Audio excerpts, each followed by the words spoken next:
Good afternoon, everybody. My name is Kevin. Welcome back to the ESP32 product creation journey. Today's my birthday.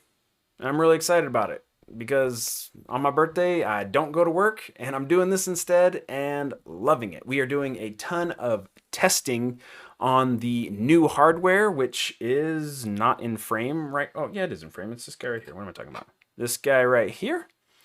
We're doing some new testing on that and putting together docs for that and things like that. So I just wanted to do a brief stream. I don't think this will be too long to show you some of the toys that I have to help with all of the testing on this right now. So let's get right into it. So let's switch screens to start.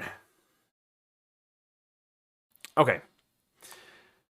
I have found in working on these, and this is again the difference between doing a maker project and doing a product that you're hoping to scale up and sell. And just to be clear, like scale up can mean a lot of different things to different people. You could want to try to scale up like iPhone Ring camera scale up, or I mean, scale up could be selling a few hundred units a year, a few thousand units a year.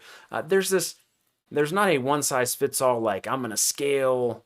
And I think nowadays, unfortunately, a lot of people get hung up when the like unicorn scaling of like heart, like I'm going to be the next, big IoT company that's going to sell, millions and millions of units, which is a fine goal to have. But there is a lot of in between doing a weekend maker project and selling iPhone level volume of an Internet of Things device. And so um, when I say scale up, I mean anywhere in between there. But probably more realistically for now on the low side of that, obviously. Like every company that becomes an iPhone or Ring like went through a stage where they weren't selling that many units, and the hockey stick curve or whatever it may be. So when I say scale, I mean not just making 3 units or 4 units. I mean we'll say hundreds of units at the low end. So Thorax, great man. Thanks for joining. It's always good to see you. Thanks for hopping on. We're talking about testing today, and so some of the things that I'm playing with to do that. And so what I found is a big difference between doing a maker project and a product is the importance of having very clear documentation about how to do things. Because when it's just you, um, it's all right here. It's all up in my head. And while I'm recording videos and showing all this stuff, there are so many aspects of making a product that need to be covered that first of all, it's hard to keep it all up in your head. And so you forget some things. But more importantly, if you ever get to a point again where scaling means bringing on some help, that's not a good time, at least in my opinion, to try and get it all out of here and into somebody else's brain so that they can effectively help. So, and one of the things I've seen over and over in corporate America is this, oh, we just need more people to scale. That rarely works out because more people means more communication issues, means onboarding and things like that. And so, what I'm trying to do is get ahead of that a little bit by taking the time to do super boring, seemingly waste of time things right now by documenting heavily the processes and things. Like, we're talking about things like, for now, testing. Validating hardware changes when you get those things back. How do you run the unit test? How do you build the firmware? How do you deploy the backend services? Where's like all of that stuff right now resides in my head, and I'm trying to document it out for myself so that if I ever have to bring somebody else on because there is a demand for these things, I can say, hey, your assignment is to do validation testing on a new round of hardware. Here's the document that you just go through and follow the steps. And so it's good to, again, in my opinion, to document these things so that when other people, and that's the idea, is hopefully I can bring on more people because there's demand for this. There's already some knowledge share to hand over and say, here, read this, instead of, oh, hey, I now have to spend days sitting with you to get everything out of my brain into your brain. I'm trying to get some of it out of my brain into a medium, namely documentation, that I can then hopefully transfer to other people as we go forward. So long, boring version of that. The too long didn't read version of that is I'm trying to document everything that I'm doing so that as it needs to be repeated by others, it can be done quickly without a lot of time investment on my part. So this, I'm just doing this in Markdown, going through. But what we have to do is, let me grab a. Oh, I don't have one. Everything's hooked up right now. We got the new hardware in. First of all, let's take a minute to just bask in its glory, and we'll switch to that. Here it is. Looks marvelous. We went with blue again to distinguish from the last batch. But what we need to do is verify a bunch of different things, and I made a list of the things that we need to validate. There's certain hardware behavior that we need to validate, like out of the PMIC, out of the FTDI chip, out of the ESP32 itself, the display. And historically, when I get one in, I just sort of like, oh, let me kind of test all these things. What I'm trying to do is like wrap that up into this very high-end type process of like, you get a new piece of hardware, follow these 34 steps, and you will have tested everything that needs to be tested on the device to make sure that we haven't missed anything or screwed anything up. And so that is what we're doing. And to do that, we need lots of fun toys. And I can't show them all because they're all in use, but there's three main tools that I'm using to do this. One is a USB current tester. You just plug it into a USB port. It'll show you the voltage and the amps. And then you plug your device into the other side and it'll tell you how much current you're drawing. This is helpful for testing things like the charge profile of the battery to make sure that in different phases of the battery life, like pre-charge, fast charge, and I call it top off, trickle charge at the end, that those currents are all as we designed. You remember we chose resistor values when we were doing the schematic portion of this to pick offhand. The pre-charge is 40 milliamp, the fast charge is 404 milliamps in that range, and the top-off charge is 20 milliamp. And there's timers and things like that. We have to make sure all of that's right so that the battery is treated correctly as we expect, so that the life of the battery is optimal and that it will charge as we expect it. And so the USB current tester is a really nice thing that plugs in and it'll just tell you how much current it's drawing, and then we can figure out if those charge currents are correct. I have that working over here off screen, connected to another laptop over here. In the back here, I have a Tenergy battery charge discharge balance thing that I bought. I can't really show it to you because, like I said, it's in use. And right now it's discharging a battery because when we're, again, testing those charge profiles, we need batteries in different states of charge to make sure the device applies the correct charge current. And so that's back there discharging. At the same time of charging over here and discharging over here, I'm constantly feeling the batteries. Are they getting warm? Is everything looking good there? Because again, if the battery's getting warm under the loads that I'm putting, which should be normal, actually not normal, they're aggressive. Like the discharge right now, I'm aggressively discharging it with a much higher current than it will ever experience in product. Again, to make sure it's not getting warm. If it's not getting warm at that current, it's not even gonna remotely get warm in the actual production environment. And so testing all of these things, and then the big one, for me at least, is battery life performance, and that is what we have over here. A new toy that I got and an old toy that is unfortunately probably going to end up on the shelf. But let's talk about this. I'm not going to go into the technical details of this. However, measuring current in a low power device is a non-trivial problem, as in you can't just hook up your multimeter in line and see what it looks like. And I wonder if I can get an example of what I mean really quickly, because I think that will help. Okay. I'm going to grab a screenshot of this and show you what I mean. Okay. All right. Stand by. Let me get you back over on the monitor here. Okay. This, can we zoom a little more on it? Is an example. Yeah, there we go. A capture from my oscilloscope when hooked up to one of these devices, which I'll show you in a moment. This is a very small amount of time. Well, sorry, it's not as small as I'm making it sound there. If you look here, let's see. Where's the step? listed.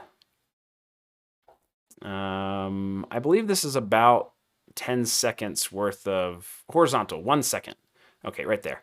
And so each of these big bars is 1 second. So if we start at time 0 here, we're going to say 1 second, 2 second, 3, 4, 5, 6, 7, 8, 9, 10 out here. So more like around 8 is where, this is on my old hardware, my Particle P1 module. This is where it's in sleep mode, and then it wakes up, does a bunch of stuff, and then goes back to sleep over here. Now, these like bumps in here that you see, who's calling me? I can't talk right now. All right, this is my buddy Zach. I do want to talk to him, but can't do it right now. You're not going to catch these things on a digital multimeter. It's happening too fast. And so what you do is you use a tool like I'm going to show you here in a second, plug it into an oscilloscope, and then you can get very fine views of like what the current is doing over time, especially in an area like right here. You can see like it dips down, it goes up, and then it does this thing down here where it kind of goes crazy for a minute, and then it levels off at this level and then comes back down to here. And so by doing, and I'll do this in a later episode where I get a curve like this, you can calculate pretty exactly like how much current within a margin of error that your device uses every time it wakes up, and then you can extrapolate that out and predict battery life very accurately. And so this is huge for battery power because anywhere in this process, if you can make this yellow line be lower, meaning less current draw, you're saving battery life. And so let's take a look at the tools that we use for that. Okay. All right. Previously, this is what I've used. It's called the microcurrent. It's from Dave Jones at the EEV blog. And it's a great little piece of equipment. What he explains in great depth is that when you measure current with like something like a multimeter, there's something called burden voltage, and that burden voltage, without going into all the technical details of that, you can Google it, will basically make your readings worthless. And so especially when you're doing low power in like the microamp, nanoamp range, even milliamp range, the burden voltage of your meter can mess things up, and you're not going to get accurate depictions of how much current it's drawing. And so you need something, and there's a variety of tools from the cheap, which is where the microcurrent would fall, all the way up into very expensive things. I think the Joule Scope is one that will do this as well, where you're going to pay like $700, $800, $900. I can't remember how much the Joule Scope's going for nowadays.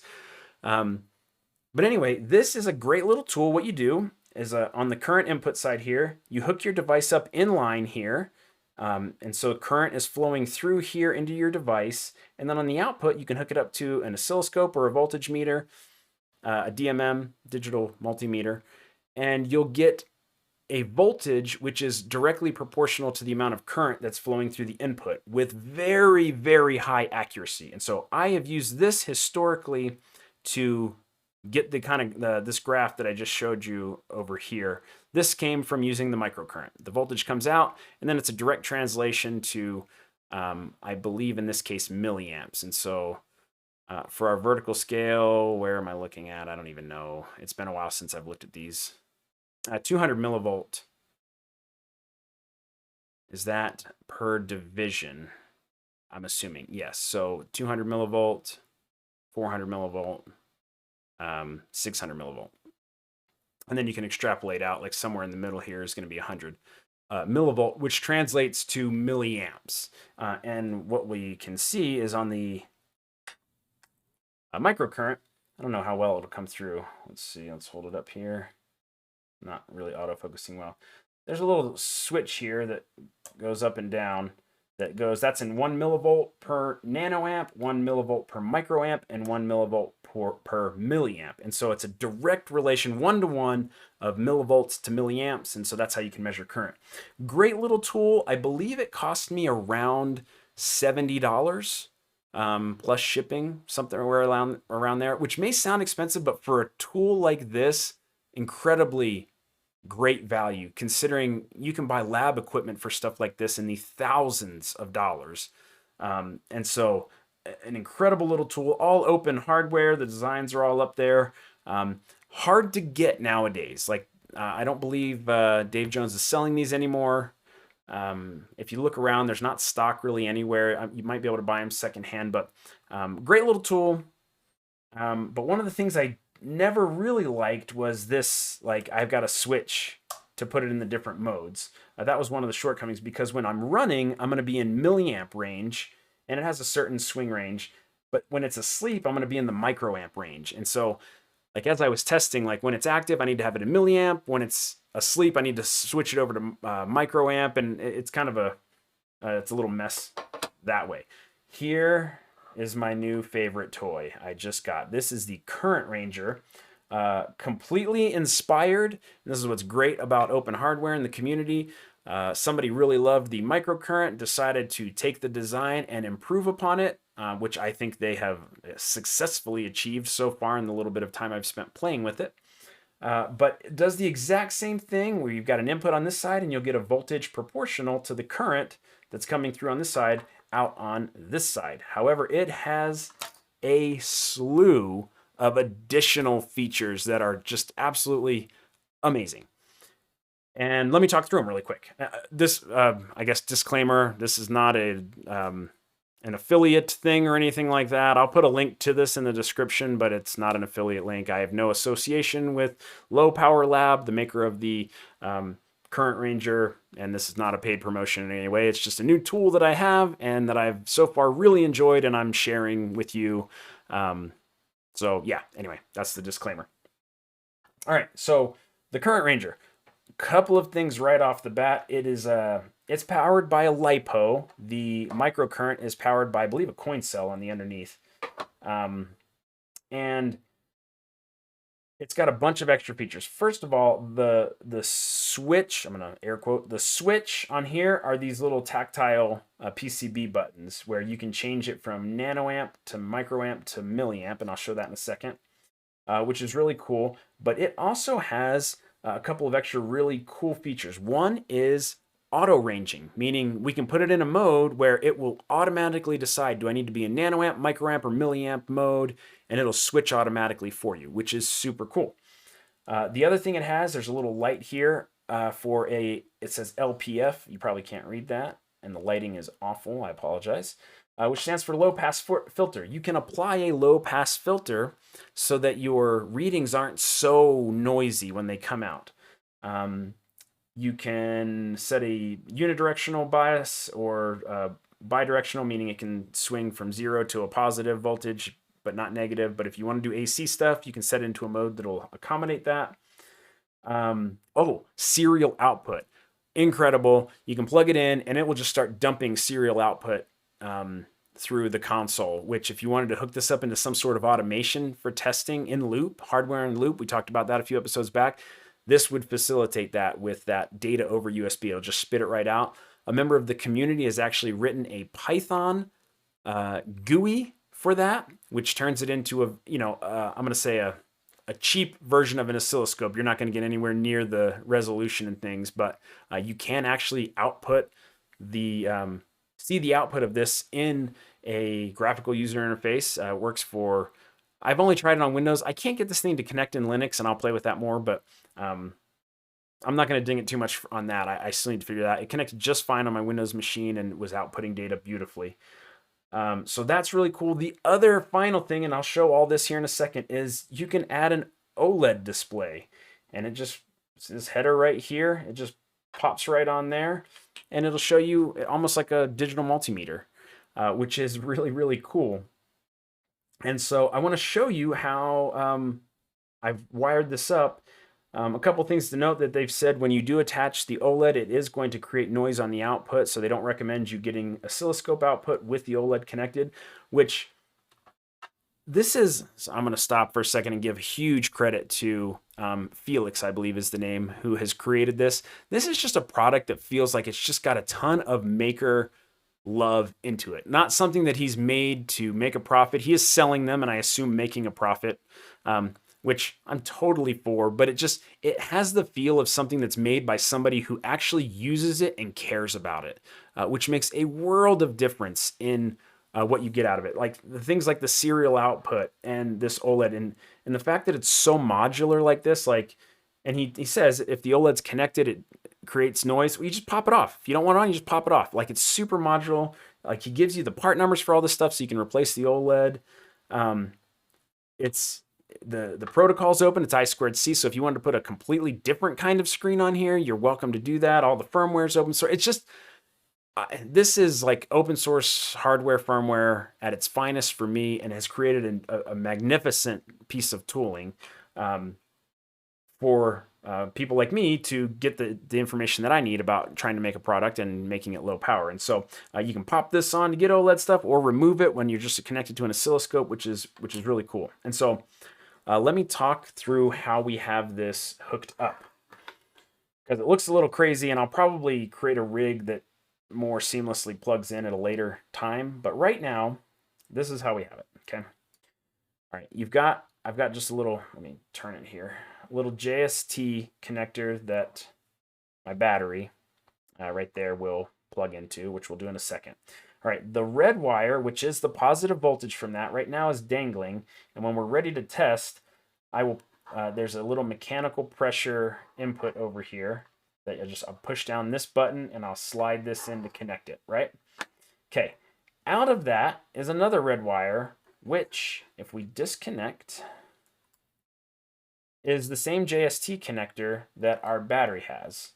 And the reason for this is because normally we would plug the battery into our device like this, but instead of the battery, we need to plug our test rig in. And so it's got the same interface. You know, if we're talking software, that we've abstracted the interface of the battery here. And that'll just plug in again to the battery port on the back of the device. Okay, so the voltage comes out of the battery through this wire into the current ranger, goes through here, through the guts of it to calculate the current, comes out, goes into our device here, flows through our device. You know, it's just going to go and it's going to do all the things in here to power the device. And then it comes out and the loop finishes back all the way around here. With an excessively long wire for no particular reason other than it's what I had lying around, back into the battery that's powering all of this. Now, I'm just going to say this so that nobody blames me for ruining their current ranger. Read all of the docs. You need to have at least a rudimentary understanding of ground loops before you play with something like this, because as part of this giving hyper accurate measurements, it also provides very little protection against doing something stupid. And when I say stupid, I don't mean like because you're an idiot, but because maybe you didn't realize you were doing something wrong. So it's really sensitive to amateur mistakes. And so make sure you understand how you can't hook up certain like USB. You can't power it with USB over here and then connect a scope over here that's connected to the same earth mains ground, because it will destroy everything, possibly like the current ranger as well as your scope. And so ground loops, read up on it. I'm not responsible if you blow up your current ranger. In the case where we're using a battery to power it, which is what we're doing here, we could provide power over like a 5-volt wall wart here. And that would be okay too in certain scenarios. And I don't want to cover all of those because I don't have time. Read the documentation. Okay, so when we're powering it with a battery, we're totally fine to connect a scope and get the readings on the outside. And that's why I've typically done it this way, so I don't even need to worry about it. Okay? Because a battery is considered a floating ground because obviously, you know, it's out here by itself. It's not connected to any sort of earth mains or anything like that. Okay? All right, so let's hook it up. Let's set the new hardware up here. Here's our old hardware. Okay, and I believe these are running the exact same sketch. Let's take a look at it. All right, we're done. We're done with you. We don't need to save that. Okay. All I'm doing is turning on.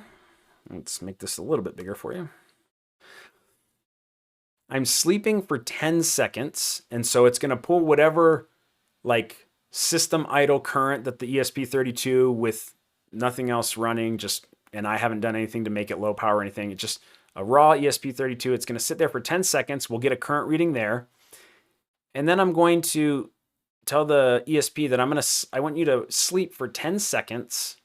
This is a way we do that. And then I'm going to do an ESP light sleep start. There's a light sleep and there's a deep sleep, and there's a whole bunch of other things around power that we'll probably get into later. But for now, there's two different. There's like a light sleep and then there's deep sleep. Coming out of light sleep, after 10 seconds, we'll come down to here, and then I'm going to sleep for 10 more seconds. And then I'm going to go into deep sleep for 10 seconds. Now, coming out of deep sleep, you're never going to hit, like I have this thread sleep here. We're never going to hit that. Coming out of deep sleep, as I've seen so far, means the device resets, which is fine. But it allows us to see 10 seconds of normal operating current, 10 seconds of light sleep current, 10 more seconds of normal operating current, and then 10 seconds of deep sleep current. So we can get an idea of how we're doing in those areas. Again, without any optimization, I'm sure there's other things I can do in setting pin states and stuff to make this even better. This is just, again, this is all the code in my app main. Like, I haven't done anything to optimize or shut down subsystems or anything like that that I haven't learned yet on the ESP32 for optimizing sleep current. Okay, so I believe these are both running that same sketch. We'll find out in a minute. If not, we'll reprogram it. It's fine. Okay, so what I'm going to do is I'm going to take, remember the test input, again, coming out of the current ranger. I'm going to plug this in, maybe. Give me a second. I'm going to plug this into our board. There we go, like that. Okay, so now our board is going to get power. I'm going to plug in the battery. Now, right now, it's not going to do anything, because I got this loose lead over here, so we haven't completed the circuit. So I'm going to plug that in. So now we've got our power source. And now what we're going to do is, I don't have first of all, room for an oscilloscope here. So what we're going to do is we're going to use the fancy little OLED. Before I continue, let's talk price really quickly. You could build this yourself, have the boards fabbed, have the parts sourced, assembled. He has a design file for the OLED screen holder as well as the case here, so you could 3D print it yourself. I could have done that in the interest of saving time. I bought the current ranger itself, fully assembled, the board that is. I bought the case that goes with it. He charges a nominal fee for the case that is 3D printed, so he's just 3D printing them, which I love, and I'm happy to pay for it. Like, no big deal. And if I didn't want to, I could print it myself. Again, I love how this stuff works. Same thing with this. And so my whole package here, because you don't have to get the OLED if you don't want to, it was only like $7 extra. $7 or $8 extra. So totally worth it in my opinion. The case was like $5 extra or something like that. Total cost delivered to my door was, I think, like $130 US, which again is more expensive than the microcurrent that we have up here, but in my opinion, well worth the extra cost given the features that it has that the original microcurrent does not have. And so what I'm going to do is I'm going to just pop on the OLED, push it down. Okay, we're ready to go there. It's hooked up.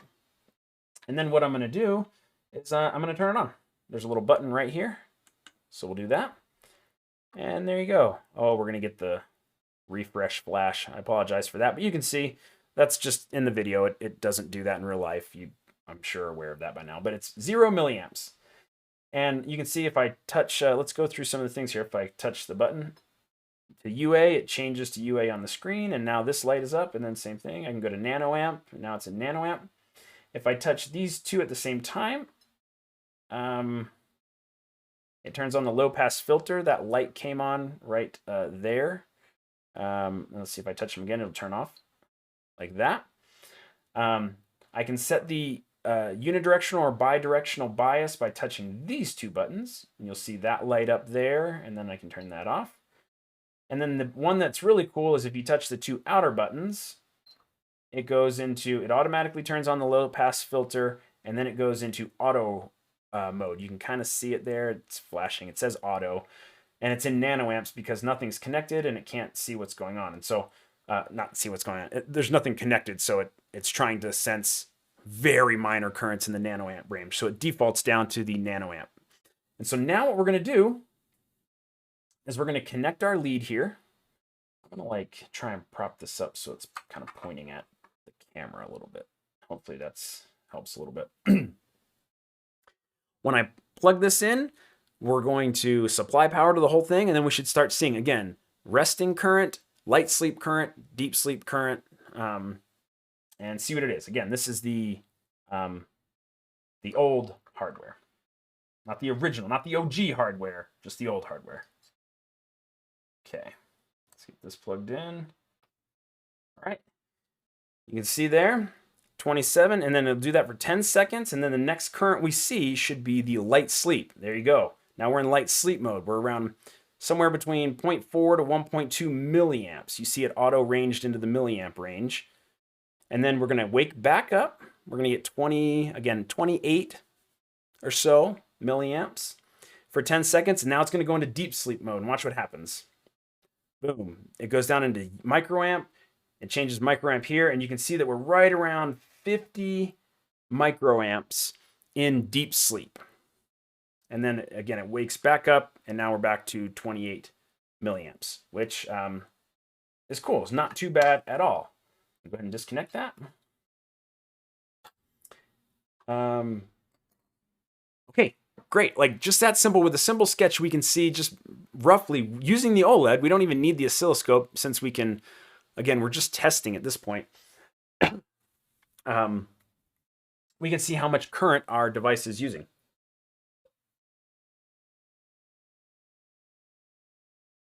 How are we on time? Half hour. Okay. Which I think is really awesome. This is like the best of having a multimeter that can do super low current precision measurement of how much current you're drawing from the battery. Really fantastic. Okay, now the original, the OG hardware. I'll bring it into screen here. Bellum, thanks for joining. What's up? Glad to see you. This is the OG. This is the Particle P1 module. Similar power block, a little bit different. This inside of our product, our existing product, this guy right here. Shout out to my Washington Capitals, who are in first place in the division and doing very well down the stretch. This hardware right here is what's in the pucks that I shipped previously to customers. I measured its deep sleep current because it's asleep most of the time at around 50 microamps. So again, from what we just tested on the redesigned ESP32 hardware, we are right about in the same ballpark, 50 microamps in deep sleep. I think we can optimize that and get it even lower on the ESP32, but just straight out of the box, we're 6s on the deep sleep current, which is really cool. But now here's the, I feel like this is our hardware, the one that everybody's been watching me kind of tweak a little bit in KiCad and redesigning and send off. Like this is the new version that has like the voltage, onboard voltage detection, and we're doing some different things with the USB. Remember to make it compliant. This is the result of all the streams that we've done up until this point. And so, yeah, that's right, the new. This is the latest and greatest. So let's see how it performs. All right, so what we're gonna do is we're gonna come over here, and it's kind of janky. You can see like I got wires everywhere. I can clean all this up, but you get the idea of what we're doing here. So let's unplug this guy, and let's get the new plugged in. See how it performs. Okay, there we are. And then again, we're just gonna come up here, and we're going to plug it in. Okay, right off the bat, you can see it's about the same, 28 in just normal mode. So that nothing surprising there, 27, 28. It should go into light sleep mode. Again, very similar. We're around 0.8, 1.2. The other one went down to 0.4 every once in a while, but right around there, it's gonna wake back up, go back into the almost 30 milliamp range. And now the next thing we'll see is the deep sleep current. Let's see what it runs in at. Hopefully it's the same as it was earlier. Yeah, look at that. All right, we're down to 30 microamps. So we're getting down to not quite half, but a significant reduction, about 20 microamp reduction in deep sleep. Now we're back to normal consumption. And this will just loop over and over and over. But yes, no, Bella, no, I made sure the smoke wasn't going to come out. That would be super awesome to watch on a live stream. But so I'm really excited about preliminary results there. It looks like we've shaved off about 20 microamps. And I don't really know why that is. The only thing that's really different power management wise is that we're using the FTDI chip to control the PMIC instead of resistors to run the charge current on the PMIC. And so I think that's probably accounting for the change. Because again, we're talking 20 microamps isn't a lot, but again, because the device is asleep most of the time, savings in deep sleep mode are huge savings overall for battery life because it's only awake for, again, like you saw that graph I showed earlier, it's only awake for about 8 seconds to do its update, and then it's in deep sleep mode. So most of the time, this product will be in deep sleep mode. So any power saving we can do in that mode is huge for battery life. So, oh, Thorax, you ordered boards from JLC. That's awesome. Like, I want to see like a picture when they come in. I would love to know about the quality as well. I've been pretty pleased with PCBWay's quality and turnaround time. Question for you, since you're here, did you just have boards fabbed, or are you having any assembly done as well with parts? Is it just boards made, or are you having full assembly done as well? Let me know in the chat window there. Full SMT assembly, awesome. And so, what's the turnaround time on that? Like the turnaround time for these, due to like everybody says component shortages, was pretty long. It took about a month for me to get my boards back. So, what's your turnaround time for your assembly through JLC? I'd be interested to know. Awesome. Yeah. Just throw it in the chat. That'd be awesome to know. Again, I've been really pleased with the PCBWay quality so far. I don't have any complaints, but always nice to hear what other people are experiencing at other vendors to see if there's a better option out there. So cool. Yeah, thanks for sharing. We'd love to see some pics when you get it too. So really excited about this. I think it's because we changed the PMIC handling. I don't have another explanation for it really. But really excited to have the power savings on that. So this is great. And what I'll do eventually when I'm doing that whole wake up cycle to check in and get data and update the display on the product is I'll disconnect the OLED display, connect an oscilloscope, get that super fine grained power curve and calculate how much current I'm using there. And then I'll have a very good idea. I can tell customers like expect this many months of battery life before you need to recharge it. And so great tool to have. One other thing I want to touch on before we close out the stream for today. Have I said I love this Current Ranger? I love this thing. It might disappoint me still, but so far I've really enjoyed it. Is if you remember back from when we were designing around the PMIC and FTDI chip, we were trying to make it USB compliant so that pre-enumeration, it doesn't consume more than 100 milliamps of current. After enumeration, it can consume up to 500 milliamps of current. And then in suspend mode, again, like if the laptop goes to sleep, it will only consume less than 2.5 milliamps of current. I tested that today with the current tester. Let me grab another current tester. This one, I actually taped it down, so I don't want to pull that one. I think I have another one. Stand by. Let me see if I can find it.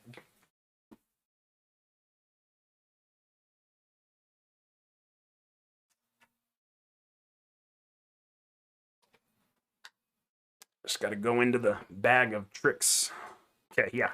Here is another version of what I'm talking about, and I'll just put it under here. It looks something like this. My other one doesn't look quite like it, but anyway, you plug it in, and then this is a built-in OLED display that'll show you like what the voltage is and how much current. And so you plug this into your power source, whether it's a charger or the laptop, and then you plug your device into this side, and so just everything is running through it this way, and it'll tell you information about like how much current your device is using. And so I was using something that looks a lot like this. It's a little different. And it confirmed that our design around the FTDI and the PMIC is working exactly as expected. When I suspend the laptop, the current drops.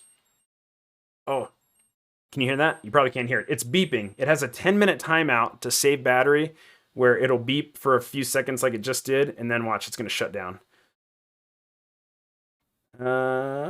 Maybe it might not because it's in auto sensing. But anyway, it has an auto shutdown that you can disable, and so if you forget to turn it off, it'll turn itself off. I think because it's actively auto ranging, it's not going to turn off because it would have already. But another feature of the Current Ranger. So yeah, I tested all the things out. All the USB modes look to be working exactly as we designed them, so that's really great news. The device should be completely USB current draw compliant because of those things. So, holy crap, Thorax, you ordered 423, they finished production. Yeah, like some of my parts took like 3 weeks to get in, and that might just be because of the different bill of materials. I don't know all the things that you have on yours, but I don't have anything crazy on mine. But it took them almost a month to turn it around, fab and assembly. So I'll have to check out JLC because it wasn't a big deal this time, but a month is a pretty long turnaround time. So I would also love to know the quality when you get them, if you're pleased with it. So, yeah, really excited about like the performance of this so far. Like I said, using the USB tester, everything looks good there. I'm really excited about that. I'm continuing again to like test the batteries and the charge current and stuff. One last thing. I know I keep saying one last thing. If you remember, the FTDI chip can determine whether it's connected to a dedicated charger or not. And that's how it knows that it can draw more current from the USB side of the PMIC versus the battery. I have been collecting all of the phone chargers I can find to make sure, and I've got a Samsung Android phone charger that's I'm testing with right now that's working great. I want to make sure that it can properly detect a dedicated charger, because that's how people have to charge the device, with a dedicated. It will not charge connecting to your laptop. Again, for compliance reasons, it wouldn't be able to get enough juice and run the device at the same time. And so my instructions will be super clear that you have to use a phone charger. Everybody's got a phone charger nowadays, and if not, I can supply one for a few extra bucks just at cost or whatever, so people have a way to charge the device. But so I'm going to charge with a whole bunch of these, test with a whole bunch of these, to make sure that that's all working as planned. So right now, just a lot of testing of all the hardware, the power stuff, to make sure that everything looks good and we didn't break anything from before. And so the next thing that I'll be testing around this will be some of the signaling around charge and power good, as well as the display. Those are things that'll be coming up. But yeah, anyway, just wanted to show, again, I really just show my new toy, I guess, and explain some of the tools that we're using. Again, like the current tester is a tool that we use, the Tenergy battery charger, discharger I'm using back here off screen that you can't see. But oh yeah, that's a great idea. I actually don't have any USB outlets built into my house. I should put one in. Like, I should test with that. Those are becoming much more common in people's houses. That's a great idea. I might just run out to the Home Depot or whatever, Lowe's, or order one off Amazon, actually. Then I don't have to drive. Install one right here in the office and test with that. You actually made me think of, I'm going to try and test it. I have a car, actually, that has one of those in it, just a USB charge port. I'm going to take it out there and see if it correctly charges from that. I'm gonna try this in everything. Like, I want to make sure, again, just putting in the work up front of making sure. I don't want to test it on just like one charger and then be like, yeah, it's good to go, and then I send it out to customers and they're like, it won't charge, the battery's dead, and it's like, I don't know, worked on my machine. So I do have Thorax, thanks for mentioning it. I personally drive a 1997 Ford Escort. It's my favorite car. I hope it outlives me. And it has a 12-volt cigarette charger in there. And I believe I have I do. I have a 12-volt. I'm going to test that too. Thanks for bringing that up. I'm going to test all the things. This is great. And one of the things that I love about this, of just gaining that knowledge and experience and knowing, like, with high confidence, hey, if you've got something lying around, it'll charge this thing. So that's what we're working on. Thanks so much. It was great, everybody that joined, Thorax, Bellum, anybody else that dropped in and wanted to remain nameless and not join the chat. Shame on you, because it's awesome to talk with everybody. Make yourself known next time if you drop in. And Thorax again, power bank done. I got one of those. I'm gonna test that too. So thanks so much. I don't know when I'll be streaming next. I'm a little all over the map right now trying to get all this stuff done, but thanks so much for joining, everyone. I hope everybody has an amazing rest of their day, and I'll catch you on the next stream.